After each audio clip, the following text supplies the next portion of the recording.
To our next topic, are there any questions about what we've covered so far?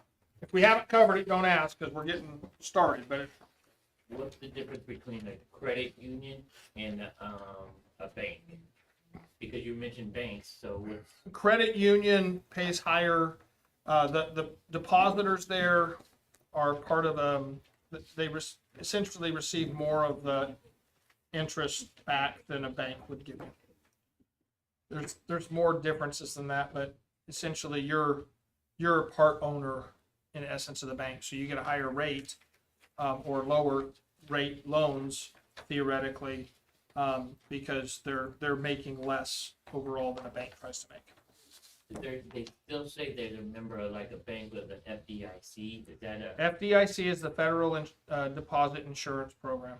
And that's basically that the Federal Reserve agrees or guarantees that your bank account is secure up to $250,000. Now, you can get that amount raised under certain circumstances, but generally speaking, it's $250,000 guarantee.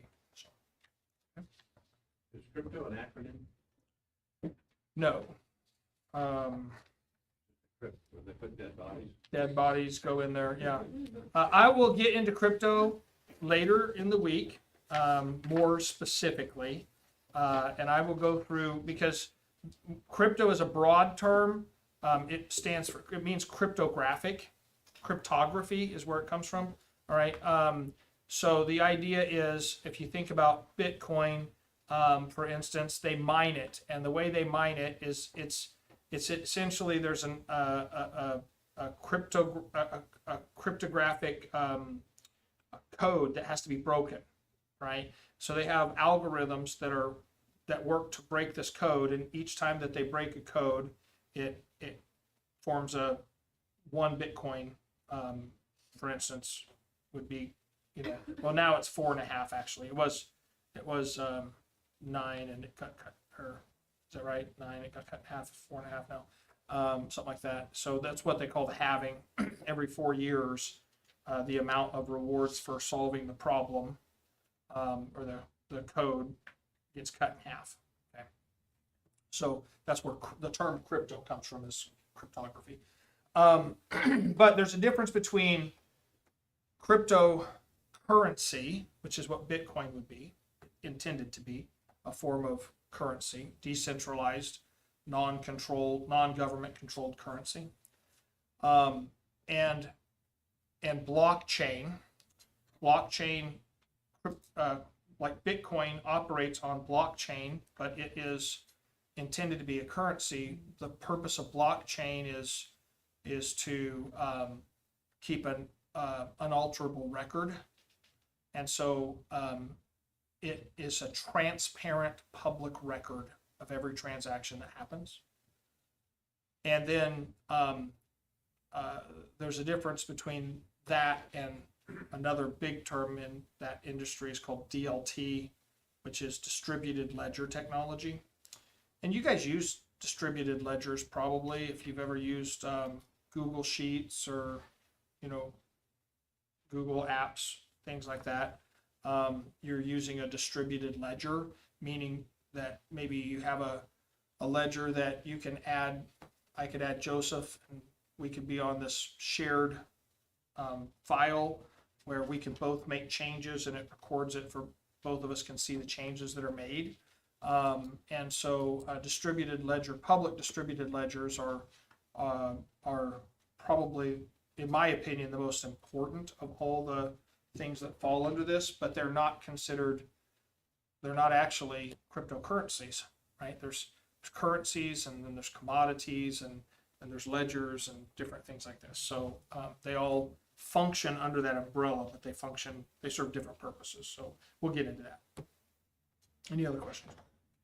Yep. There's a big buzzword with banks, started ever since Silicon Valley shut down. It was called a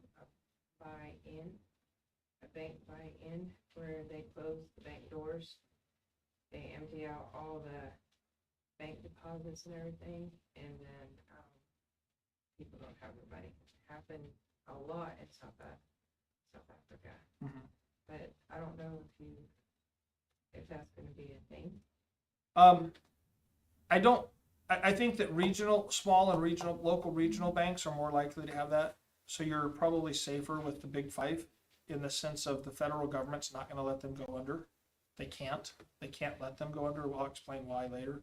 But, the small and regionals are being merged into those because they're more controlled in that sense. But, so is there risk in small and local regional banks? Yes, more likely, more risk. Less risk in credit unions, ironically, because of the way that they're structured. But more risk in small and regional banks, less risk in the big five, but then you're part of anyway, there's reasons I don't like the big five, but, those are more on a personal level as far as the service and stuff like that, but Is MidFirst a part of the Big Five? no, it's a regional bank. It is a regional bank. Well, has it been merged into? I don't know the history of every bank, so I just know that it's a regional bank. All right, any other questions? All right, then let's talk about understanding money and the economy. We'll have a little bit of repeat of some things that I've said already, but when I repeat it, hopefully I'll give a little more explanation. And sometimes it's important to hear things repeated that are unfamiliar so that you can, repetition is the key to learning, okay? So, all right, big important statement right here. You don't need money. You don't need it, all right? How do I know? Because your needs are food, clothing, and shelter. That's what your needs are. Okay. Food, provision for that is made in Genesis 1:29. You can pick fruit off the trees, eat the flowers. You can eat dandelions, right? They're very healthy for you, actually. And they're starting to use dandelions in cancer treatments. Very successful. Helps liver out. Clothing, well, that's provided in Genesis 3:21. God provided clothing for Adam and Eve, didn't he? And shelter is first mentioned in Genesis 4:20. Now, in a perfect world, such as was created by God, you can meet all these needs without money, right? You don't have to have money. People existed before money existed. You need to get that through your mind, because in our culture, in our economy, people want money. I need money. I need money, right? And so my son one day said, Dad, I need some money. Why do you need money? Because I need shoes. Okay? Well, you don't have to have shoes. You can live without shoes. People have done it for years, right? You don't need shoes. You want shoes, okay? And some of you girls in the back are like, I need them. But others then just go barefoot anyway, right? You buy them shoes and then they never wear them. All right, so girls are weird like that, okay? Anyway, but you don't need money. The foundation of an economy is goods and services, okay? Goods and services. So even to have a basic economy, you technically don't need money. You could simply barter goods for goods, or services for goods, or goods for services, right? You do need a means, though, to evaluate how much value a particular good has. When I say goods, meaning like you have a bag of flour, what value does that have? And how much value does your service have?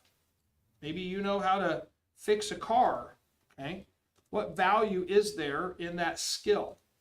You need a way to evaluate that. So you can measure that in any means that you decide to. You could measure it in food. You could say,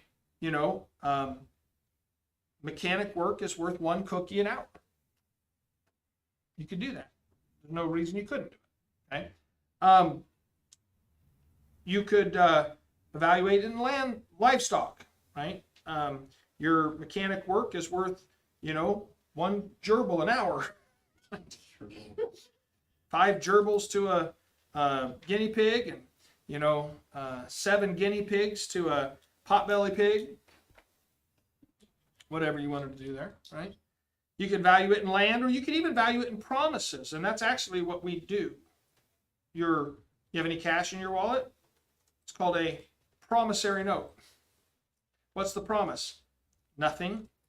It's literally more debt, but it's a promissory note by the federal government that they're going to pay that bond off someday, right? In Genesis 25, Esau evaluated a bowl of lentil soup to be the equivalent value of his birthright. What a birthright was is this. A birthright was a double portion of your inheritance. There's 4 of us kids in my family, okay? And in biblical times, a lot of times the girls didn't get a portion, okay, because they were going to marry and they were going to inherit whatever their husband had. But so in our family, there's 3 sons, okay? So my dad's estate when he died would not be divided by 3, it would be divided by 4.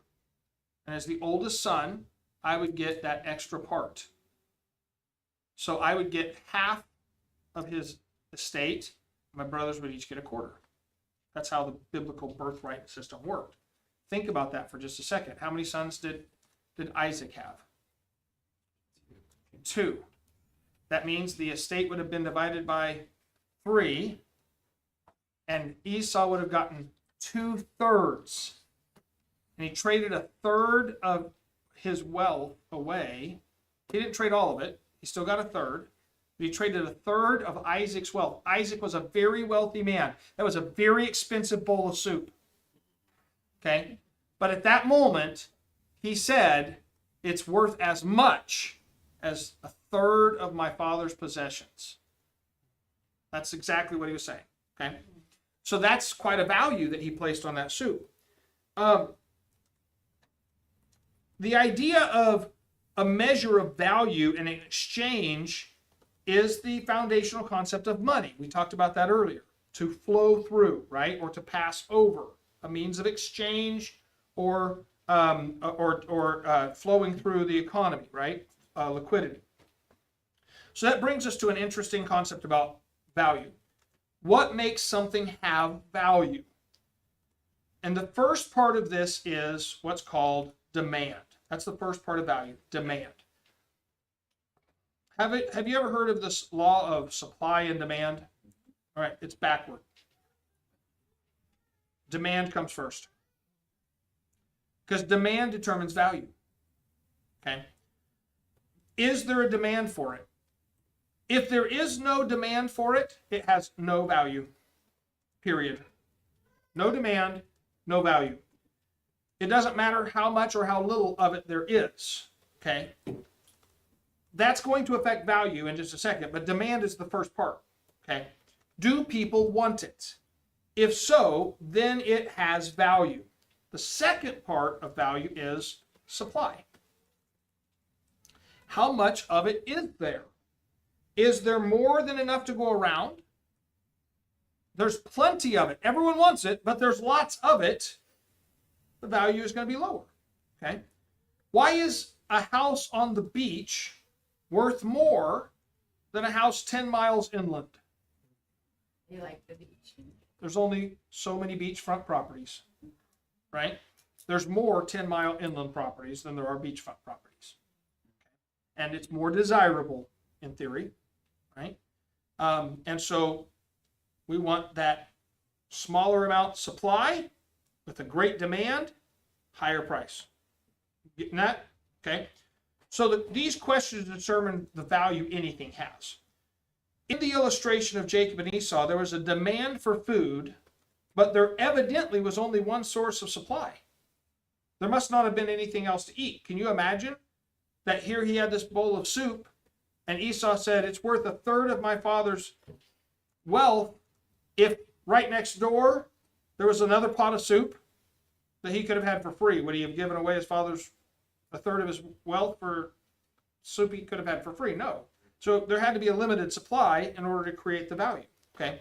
If there had been other options, the value would have been lower. Now, the more supply grows, the less value each item has individually.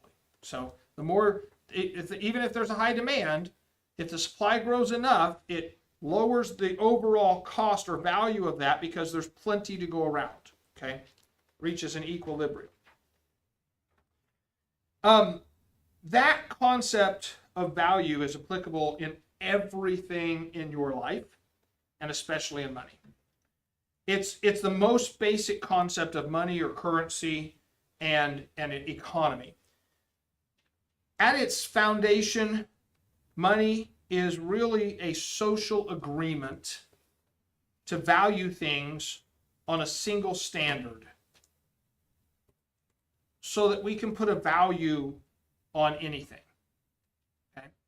So we take that dollar and we say, we're going to say that this job is worth X number of dollars an hour. Why? Because it's an important job that everyone wants, and there's fewer people that do it, right?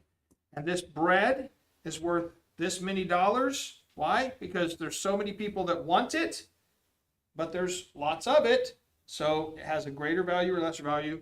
Your job has a greater value or lesser value, depending on demand and supply. Everything functions this way. The dollar is simply the currency that flows between those things, the crossover between each of those items, okay? So we can agree as a society we have agreed for that thing that we use as money to be the Federal Reserve dollar, right? In the Czech Republic, they don't use the dollar for their exchange of goods and services. They use the crown, right? In Italy, they use the euro. In Great Britain, they use the pound, okay? Now, in essence, those are all similar things, but they're different, aren't they? And they're the social contract of that people, an agreement to exchange goods and services based in that denomination, okay? So, the evaluation of a thing's worth then is based on the demand for the item and the supply of the item. And there's thousands of people, if there's 1,000 people, for instance, let's say this, that want, who are able to build a house, right? But there's only 10 people that want a house, then the value of their labor is very low because there's not much demand, okay?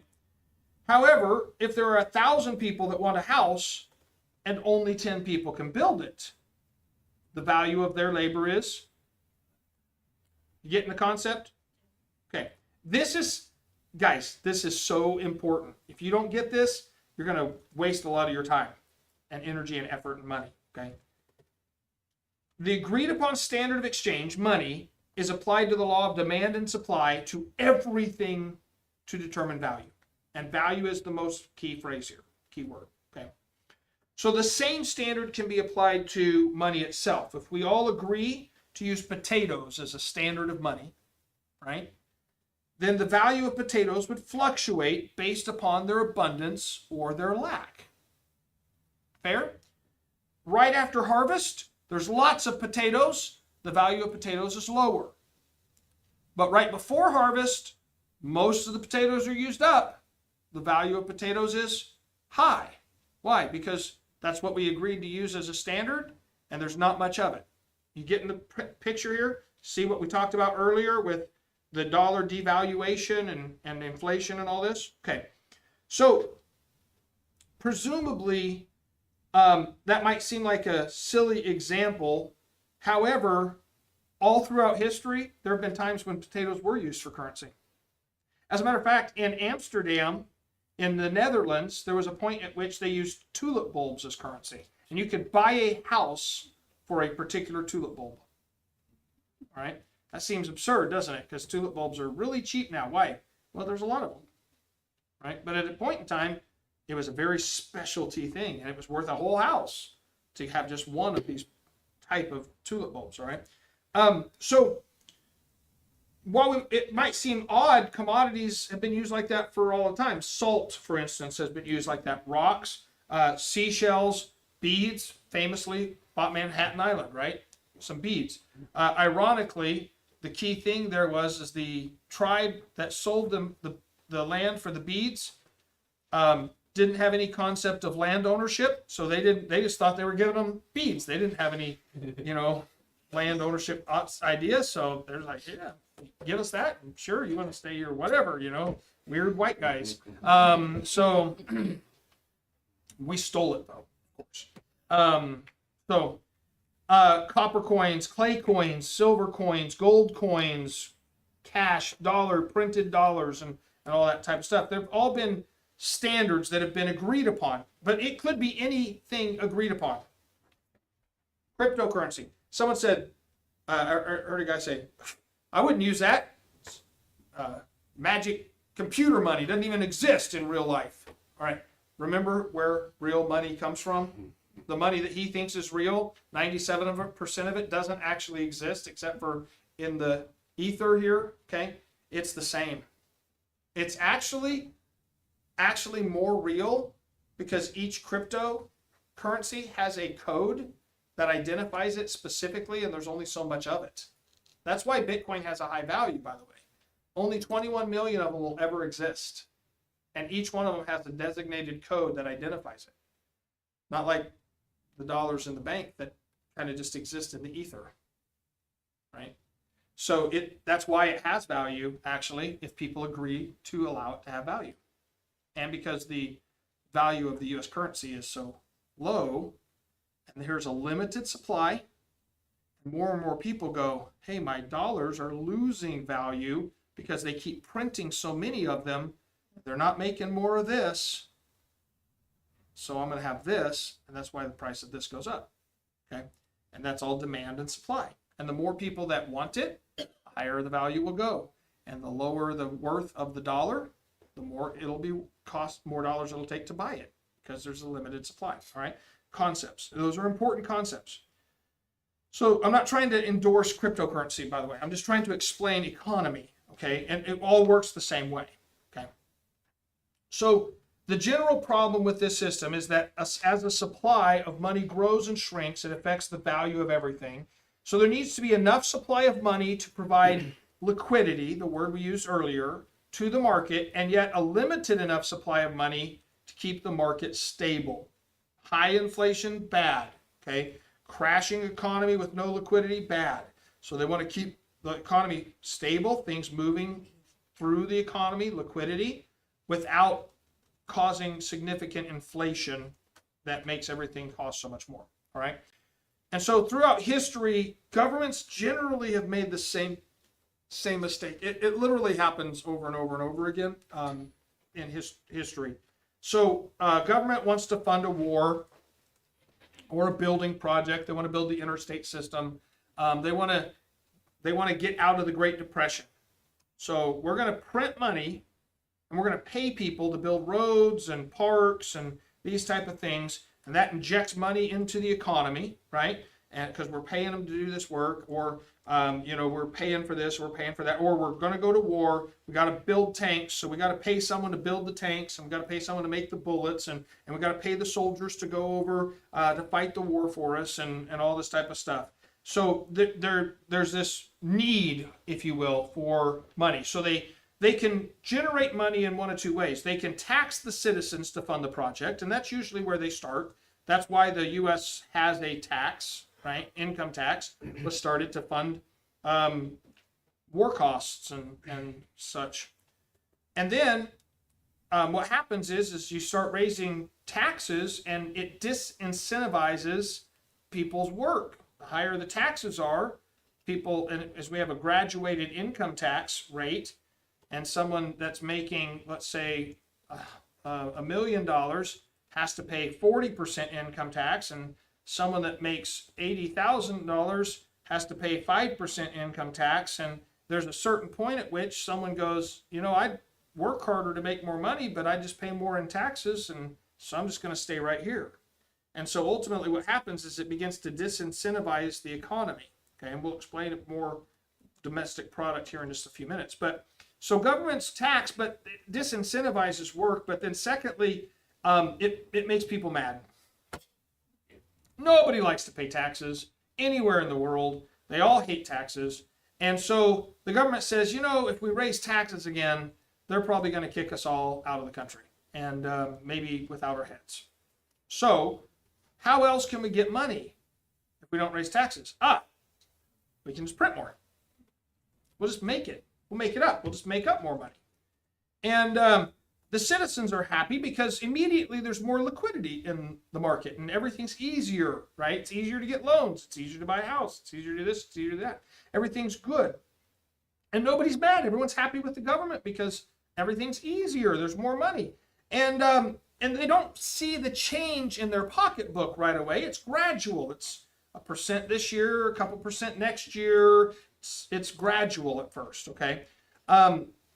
First a little, then everything. That's how it works. A little, everything. Remember that. So the problem in this system is realized later.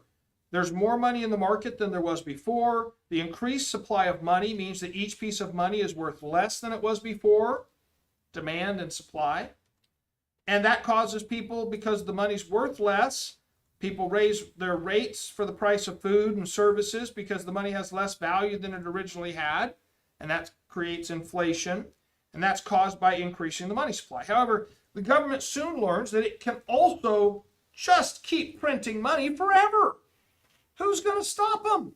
They have the press. They get to decide how much money is injected into the economy. And so they can just keep on making more and more money into infinity. And that makes things seem to work for a long time. But then eventually there comes a tipping point where we turn into hyperinflation. And a lot of countries in Africa, for instance, have experienced hyperinflation. I had when I was a kid, I got a banknote from, it was in a cereal box. They used to put those prizes. I don't know if they still do put prizes in cereal boxes, but I remember getting this. I think it was from Tanzania or something, someplace like that.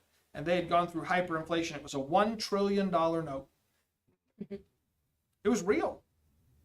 It wasn't worth anything. It was worth so little that they put it in cereal boxes in the U.S. Okay. But boy, was I proud of that. I put that in my wallet. I carried that around. I had $1 trillion in my wallet, right? Well, it wasn't worth anything. That's what hyperinflation does. They just start adding zeros to the notes. And that's happened many times throughout history. And, you have to go spend $1 million to buy a loaf of bread because that dollar is worth nothing. 1 million of them is worth one loaf of bread. Demand and supply. Over demand of cash or currency means that the value of commodities is higher, okay, because the currency is worth less.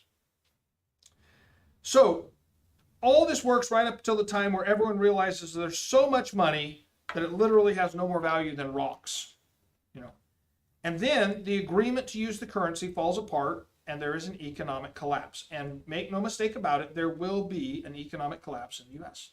There will be. Right? It's inevitable because we are on the train. And they can't stop the train. Okay.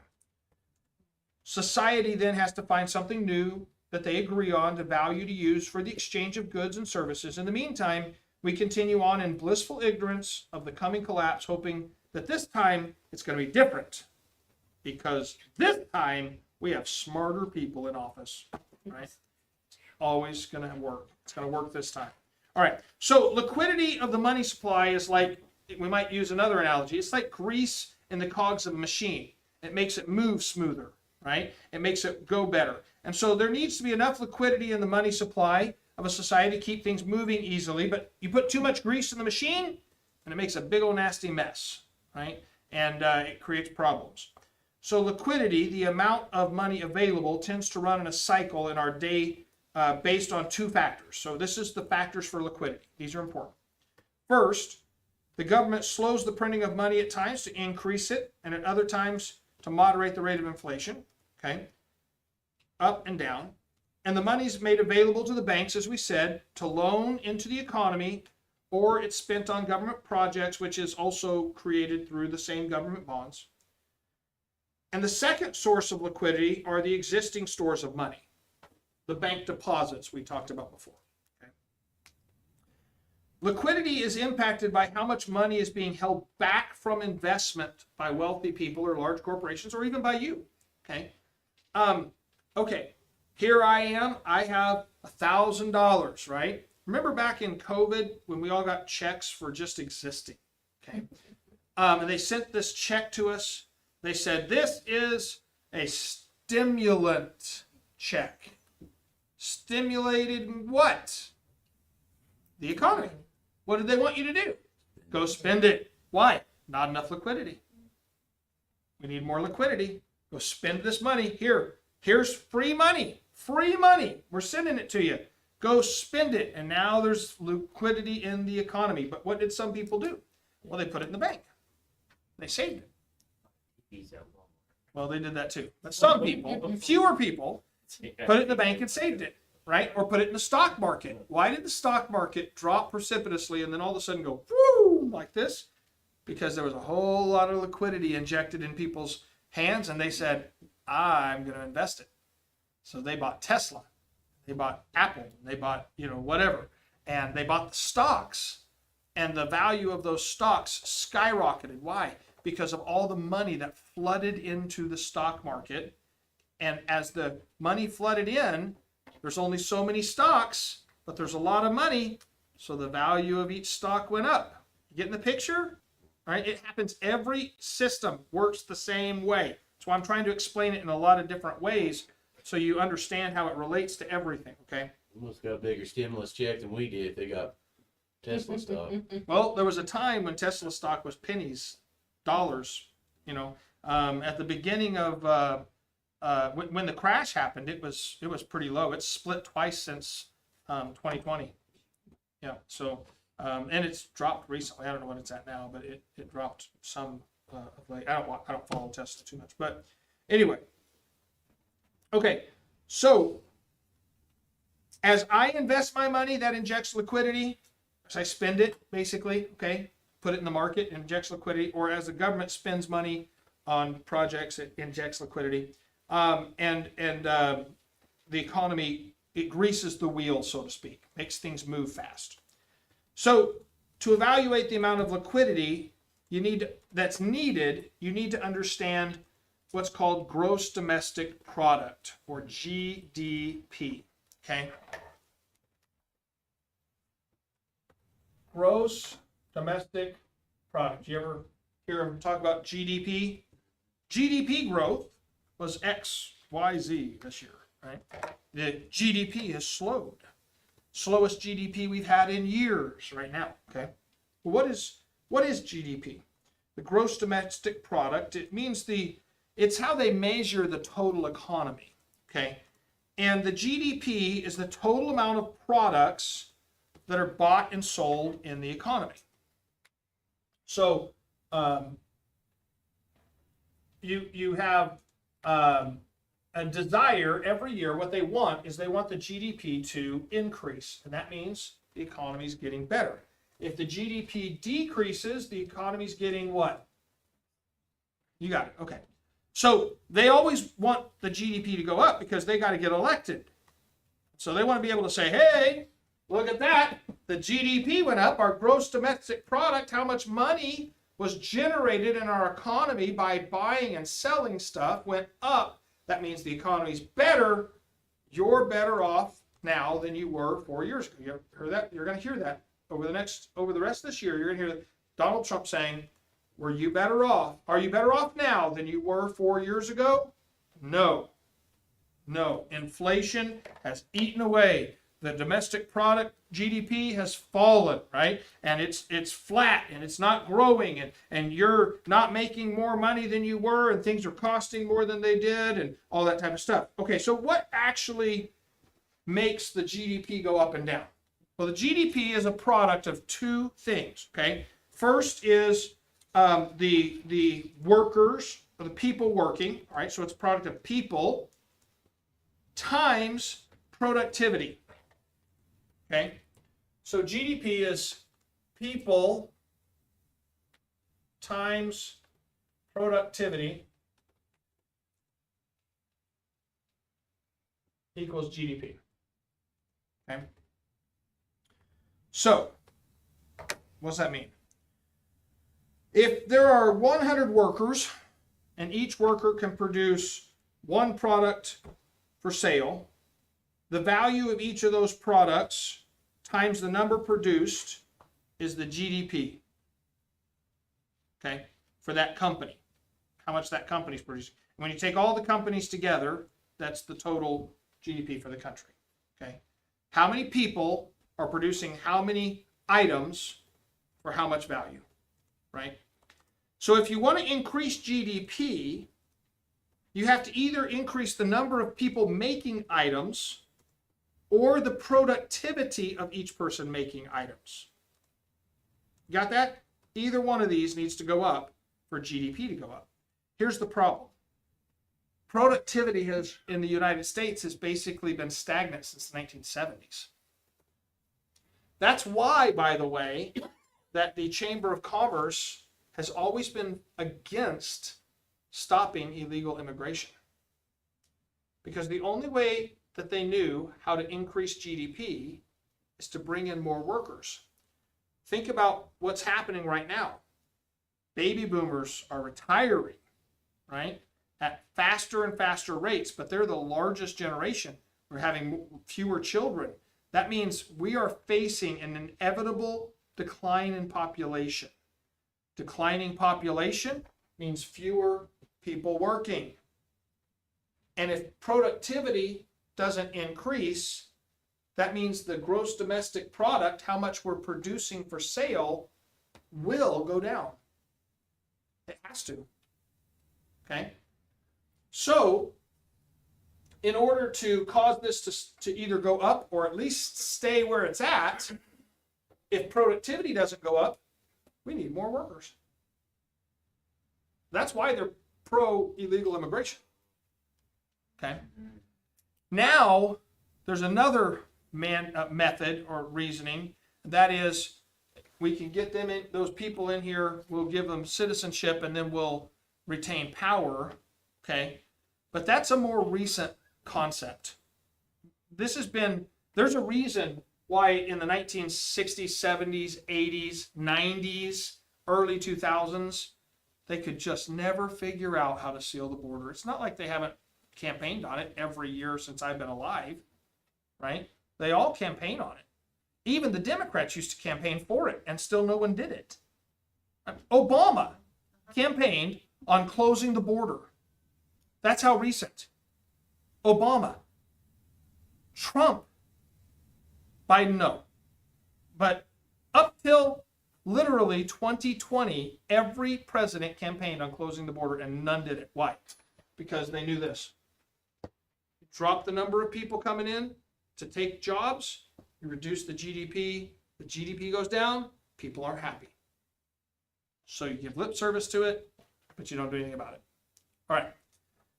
Now, this is key. This is transitional because I'm talking about how the economy has worked, but I'm also trying to help you understand how it's coming to a change or it's going to work, okay? If you're going to increase GDP, you either need to increase the number of workers or you need to increase their productivity. And if you're going to increase their productivity, you're going to have to do something dramatically different than what has been done so far. Because the Industrial Revolution basically changed things for good forever, right? The invention, for instance, of the cotton gin. What was the thing that changed? I mean, to us here in 2024, we're like, cotton gin. What difference does that make? Well, difference it made was it used to take a whole lot of people, a whole lot of time to produce one usable piece of cotton. But then the cotton gin came along and it made one person's productivity skyrocket. And one person could produce a whole lot more cotton operating that cotton gin than a whole bunch of people used to be able to produce without it, right? Productivity skyrocketed. GDP went up. The automobile comes along. Everyone used to ride horses, right? And who needs an automobile when everyone has a horse? What's the point? That automobile can go farther than that horse, faster than that horse, and you don't get a saddle sore, theoretically, right? Bow-legged, right? So it increased productivity because it got people places faster, and you were able to haul more further than you could with the horses and so forth. So it increased productivity. Instead of us being able to only take our goods from our town to the next town with our horse-drawn wagons, now we could take our goods from our town all the way to the big city over there, and we can haul them all around the state. And now we can produce more and sell more, and GDP goes up. Get it? Increased productivity reduces the number of people that are needed to produce the same amount of goods. So you either need to increase the number of people working so that there's more products, or you need to increase the productivity of each person to increase GDP. Is everyone clear? Okay. Young people need to get this, because this is really key. Because a failure to understand this is the reason that most people are in real terrible financial condition, and the reason that our entire nation, the world's on the brink of economic peril, really. Because young people were pushed, starting really in my generation, maybe a little bit before, to go get a college degree. And the idea of having a degree, any degree, meant that your labor was going to be worth more because you are a college graduate. Here's the problem. There were a bunch of people that went to college and got useless degrees. Now, there's a whole lot of people with college degrees that are able to do nothing, but they have a degree, right? And so they thought their labor would be worth more, but no one had taught them how to evaluate value and skills, okay? And getting skills and training that has value got forgotten. And so, listen, there's only so much demand for a degree in lesbian dance theory. That is a literal degree. Can you imagine the stupidity of spending $80,000 a year to get a degree in something that literally no one wants? Okay? It's foolishness. And since the demand for that skill set is low, the value of the labor is low. I went to Chef store up here on 240, and lady was checking my groceries out for a church fellowship we were doing, and I noticed on her arm here she had a pick and a shovel tattooed on her wrist, and I said, "You really into archaeology?" She goes, "Yeah, I guess. I went and got my degree in it, a master's in archaeology." I said, "Well, why aren't you on some dig site somewhere?" She goes, "Might surprise you that there's not a lot of demand for archaeologists. You have to know somebody." Right? So what was she doing? She was a checker at a grocery store with a master's degree in archaeology. Why? No demand. Okay? Remember that. This is so key. On the other hand, so many people went to get useless degrees. Very few of them went and learned how to be electricians like TJ. Right? And so, electrician, pretty high value. I think so. Yeah. Runs everything.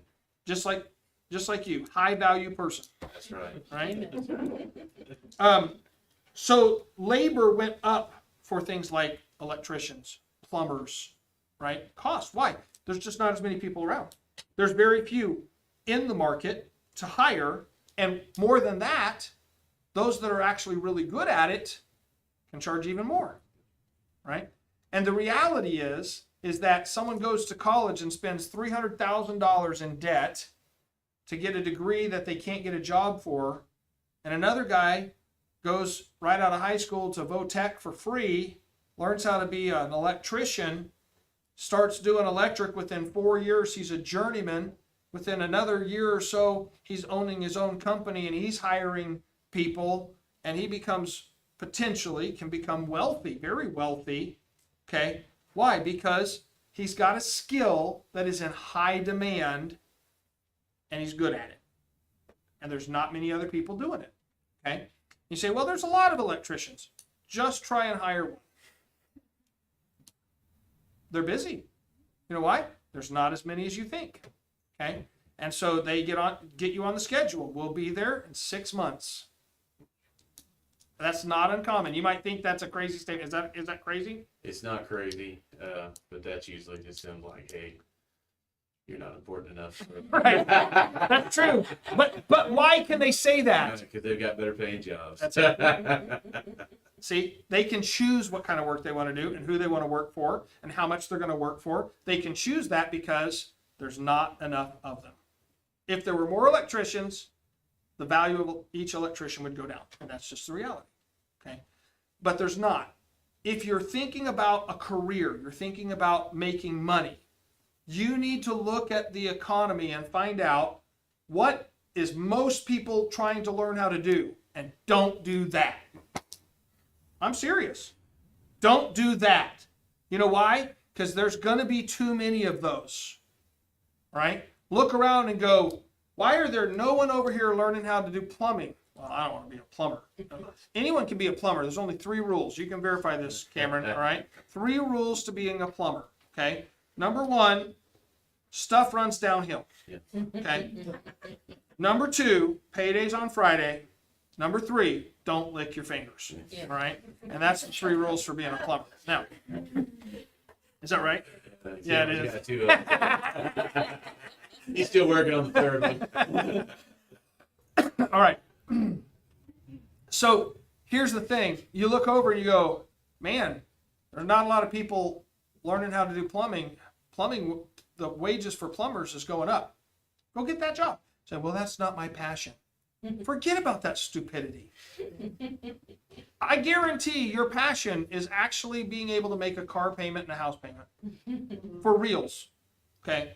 Being able to have a home and care for your family and provide for your wife and put diapers on your children, that will be your passion. Okay? So pursue a career and training that has value based on what is in demand and how many people are involved in it. Okay? That matters. See how I'm saying this matters not just in how the economy works, but it matters in your economy. Okay? And you need to put that into understanding. All right. So the value of a skill isn't static. It's not always the same. It changes as there are more or fewer people doing the same thing or doing that thing better or worse. Commodities and products are the same. At one point, the most expensive metal in the world was aluminum because it was very hard to process. Okay? And so the cap of the Washington Monument is made of aluminum. You know why? Because when they built the Washington Monument, it was the most expensive thing they could put on it. True. Now, you throw aluminum cans in the trash. It's not worth your time to go and recycle. I mean, unless you're a good environmentalist, or you're really frugal, right? Most people don't recycle aluminum anymore. Why? It's just not worth the time. It's just too cheap, okay? But it was very expensive. As the demand increased, there was more room for innovation.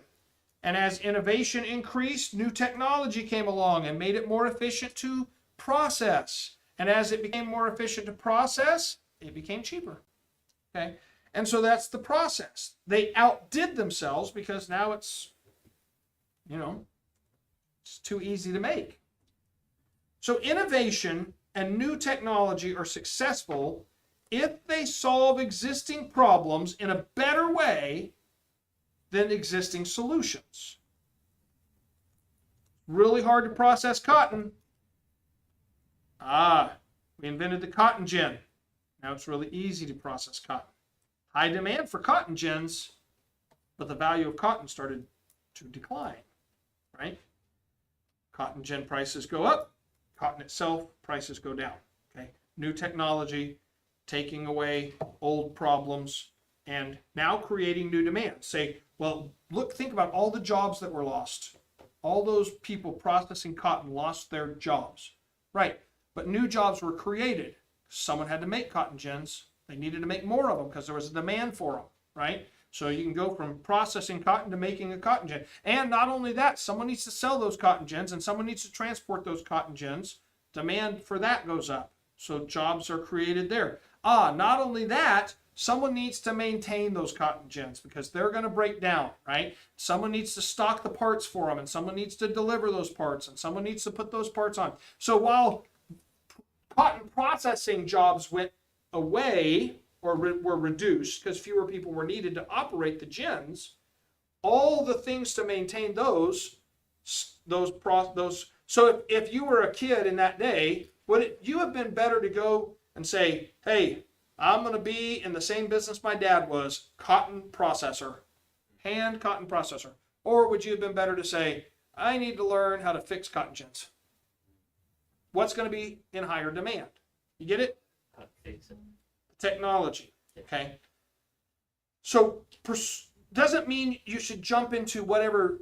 So the problem or the mistake people make is they have a tendency to try and jump into whatever technology is already prominent, okay?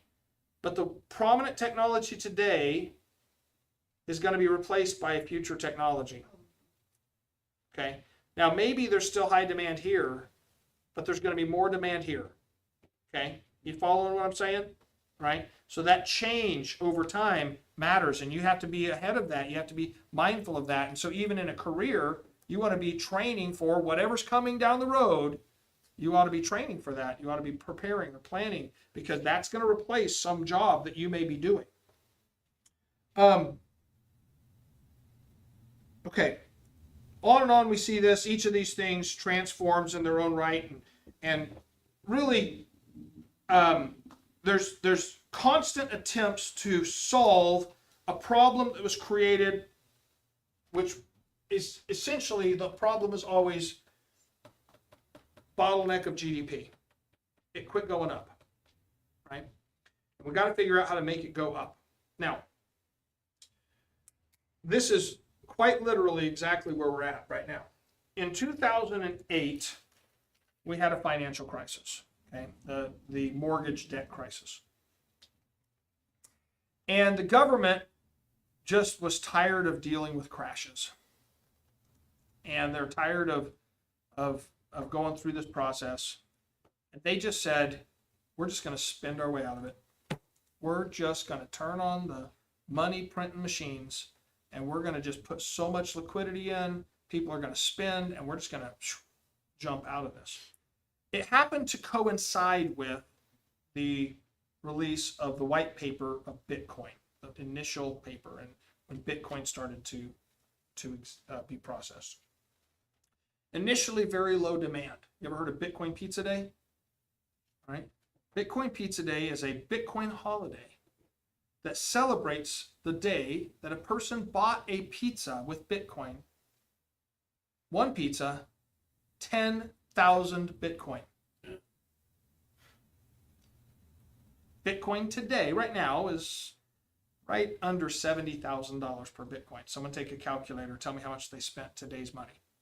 Quick, take a calculator. 10,000 times 70,000.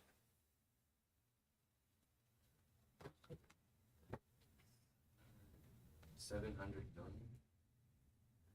How much? 700. You're right, but I'm not. How much? 700 million. 700 million. One pizza. That was an expensive pizza, right? Why did he spend 10,000 to buy one pizza? Well, because there was no demand. Get it? No demand, low value. Now, ETFs all over the world, trust funds and retirement funds and pension funds pouring money into Bitcoin, high demand. And it's just getting started, okay? Because the regulation's coming that's going to allow more investment in it, and there's only a limited supply, and we're nearing toward further into the end. It's harder to get now, and so there's only so much of it, and so demand is going up and up, value goes up and up, okay? That's how everything in the economy works, everything. And it's important to get that. So what happened in 2008 is the government said, flip on those machines, get those banks giving loans out like they're water. Get so much money out there that it gets us out of this recession, right? And what happened is it produced a 4-year liquidity cycle. And now what actually happens, this has happened since 2008. Every 4 years, the government has to print enough money to roll the interest into the balance. How much are we paying in interest right now on our loans? What's the interest? Well, it's the percentage of, it's all those 5-10% bond payments they have to make. That's the interest. The government owes, for every $1,000, they owe $50 to that person when that matures to pay that off. Okay. Well, they've got so many out there that our interest rate is nearing $1 trillion. How do they fix it? Because they keep issuing more bonds, which means they're going to have to pay more interest. How are they going to pay the interest? Here's how. Every 4 years, the entire world does this, by the way, now, since 2008. Every 4 years, they just print enough money to pay it. That's it. It stacks up, stacks up, stacks up. And then they go, okay, time to print enough money to pay it. And they just print all that money and they pay it. Guess what? That was $20 that I was supposed to earn. True. But now you're going to get your $20, but your $20 is only worth $5. But you're still getting 20. Okay? And that's what's going on. And it's going on, and here's what their hope is. They've got to figure out how to increase productivity, because they have figured out that increasing people isn't working. Population, educated, trained population is going down. Okay? And they can't fix that because of abortion, because of wealth, and because people don't want to have kids and all kinds of stuff in wealthy countries. It always goes down. When it goes below 1.4% reproduction rate, no society has ever recovered from that. None. We're getting close. Okay? So they can't fix it by increasing people. So the only way to fix it is by increasing productivity. How are they going to do it? There's a simple answer. 2 letters.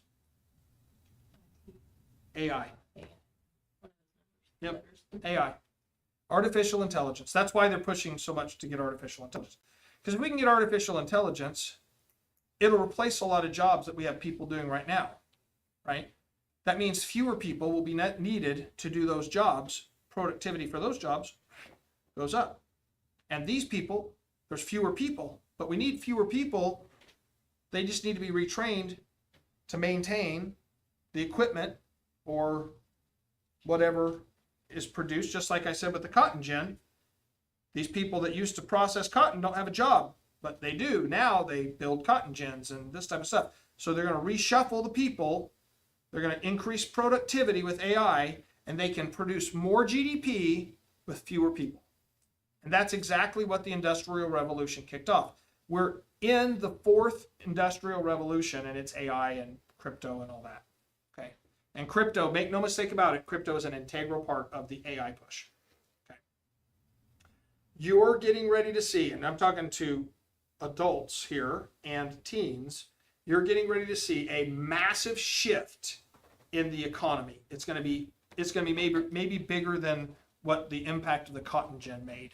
Okay, because it's getting ready to produce, and that's why they're talking about things like guaranteed, universal guaranteed income and things like that. Because in their minds, if they can get AI to the point, there's going to be so many people that aren't needed because AI is going to produce everything. Okay. And so how do we keep those people from killing the people in charge when they get dissatisfied because they're poor? We're just going to give them money, right? And it's all going to be produced by the new productivity cycle. Okay? So what they're doing right now is they're every 4 years, they're just rolling the interest into the debt amount and they're just keep rolling that forward with the hopes that they're going to have this breakthrough in AI that's going to increase productivity to the point where GDP goes up significantly, and that money of increased GDP then pays off the debt. And that's their only hope. We're so far into the cycle that there's no other way out of it. Okay? That's bad news, but it's also good news if you understand it. Because if you understand it and you know what they're doing, then you can take advantage of that too. Okay? Remember we talked about arbitrage? If you understand the cycle and you have two options. You can be mad about the cycle. You say, I'm not going to participate. Okay, that's fine, but it's going to happen anyway. All right?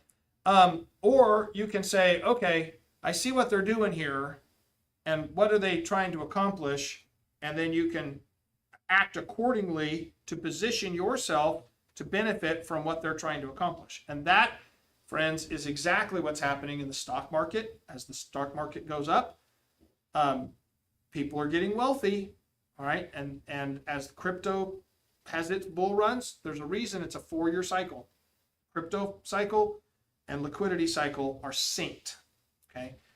I don't know, but there are people that speculate that actually the government is the one that introduced the Bitcoin ideas because they knew they were going to have to come to this point. So they were planning, knowing that it was going to take time to process. And make no mistake about it, the process is well underway. There is no turning back on it. It will happen.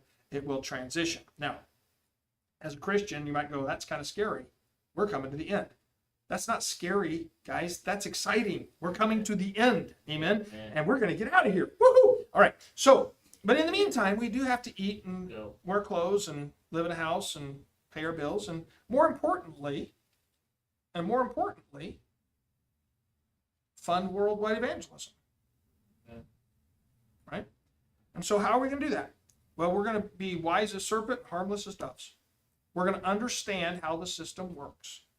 And as we understand how it works, we're going to properly, ethically operate in the system to be able to fund the work of God. That's what we need to do. Okay? So, if we're going to do that, we're going to have to know how to keep track of our own money. All right, so all that I said right there was concept. Lots of concept, lots of philosophy, I guess you might say. And we're going to get into, from this point forward, we're going to get into a lot of practical stuff, okay? And so we're going to start that in our next segment. We're going to take about a 10-minute break right now. This segment was a little shorter than the last one because I went over in the last one. But we're going to take a 10-minute break, and then we'll start, and we're going to get into how ledgers work, okay?